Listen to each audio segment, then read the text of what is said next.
Okay, we got a 2007 997 Turbo. As you guys can see, this is not a stock vehicle.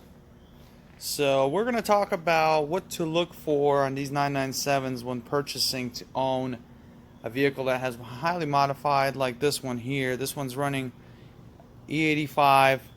It's on the highest boost you can possibly have, but it's been tuned correctly. It's been maintained by this customer very well. It has not been maintained well by the 7 customers prior to this particular customer. So first what we want to do is we want to do coolant test. We want to pressurize the system. I like to do it all day to make sure the cylinder heads are still fine, because with a lot of boost or possible misfires or not possibly dialing in your E85 fuel, you can have a detonation, have issues, and possibly lift the heads, bend the rods, just engine internals in general you can damage. So far what I found, excessive oil consumption, and we're getting ready to run the values here to determine what kind of values we're going to be getting as far as how much timing is being retarded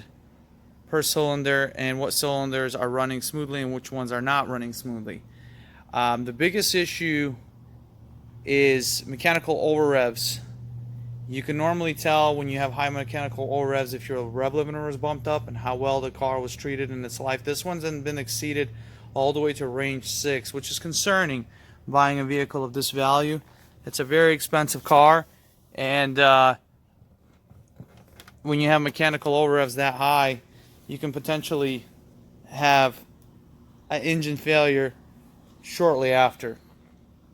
And of course, I'm sure you don't want an engine failure if you just purchased a vehicle that's worth $65,000, $75,000, because that's going to be a huge expensive bill for you. In my rule book when buying these 911s is if the mechanical over-rev is over 4, that's concerning. This one has range 5 and 6, so to me that's very concerning. If you're buying this engine to build and make it even faster or bigger, that might not be an issue for you. But collectability, the mechanical over-revs on this car have been maxed out. Range 1, it's a 35,000 plus. So buying something that this has this highly modified engine might not be ideal for you. Plus you always got to mix E85 and versus pump gas. You just pump it in, you're ready to go. The problem is these cars are getting more expensive as time progresses, but at the same time you still want to check all this out. This guy that originally still owns this car, he's done a lot of work with us. Coolant fitting pins, all the components upgraded, fuel components upgraded, injectors, he's got E-rams. This car has a lot of upgrades and it's a pretty nice looking car. However, this engine does have a lot of horsepower. It's been pretty reliable for 7,000 miles. It also has the big axles, over 1,000 horsepower rating. I don't know if there's a video about me installing the axles in this car, but you guys want to pretty much look out for vehicles with high mechanical over revs. You want to have all the service records. He has good service records, but again, there's a lot of things you want to make sure you don't miss.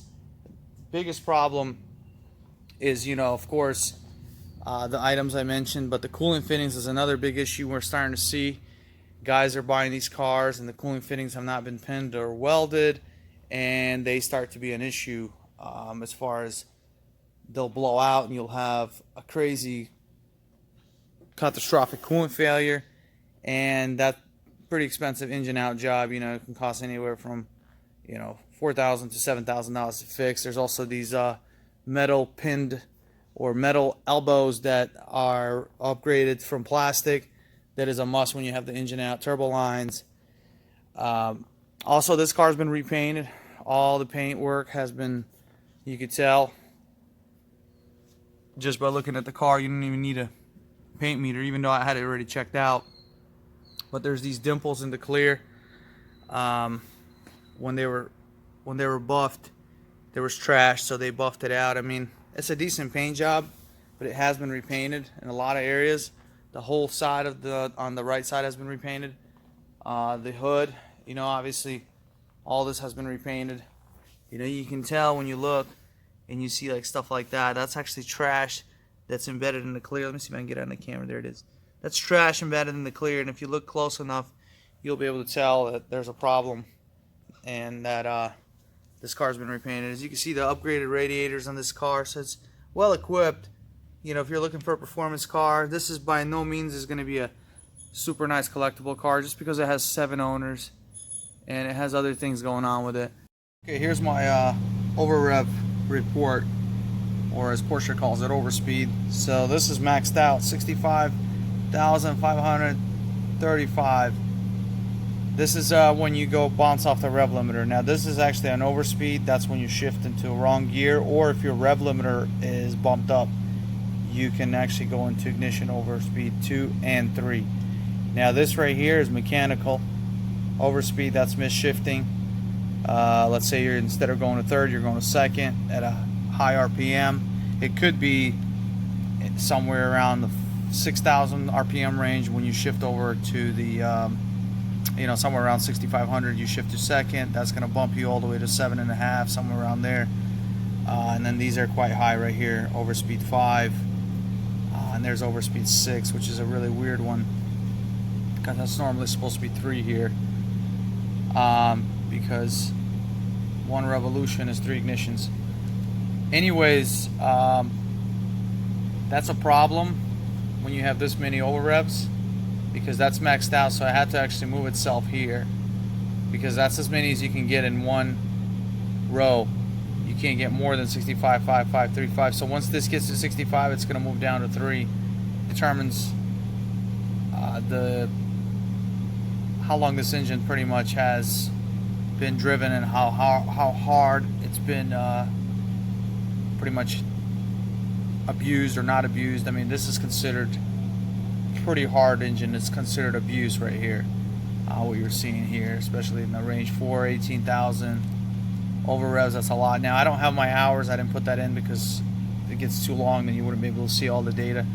I'm not going to show you guys knock right now because it's a lot of work. I got to actually do logging to show you guys that, but that's something that you want your technician mechanic, when you're doing a pre-purchase inspection, to check. So I hope this video helps somebody to make a decision on their 911 purchase. That way you don't get a lemon and start having problems. These engines are very robust and very reliable, but of course they're not idiot proof, so when they're abused they will fail and they will have problems. So just so you know. Anyways, hope this video helps somebody, and we will make another one shortly. See you next time.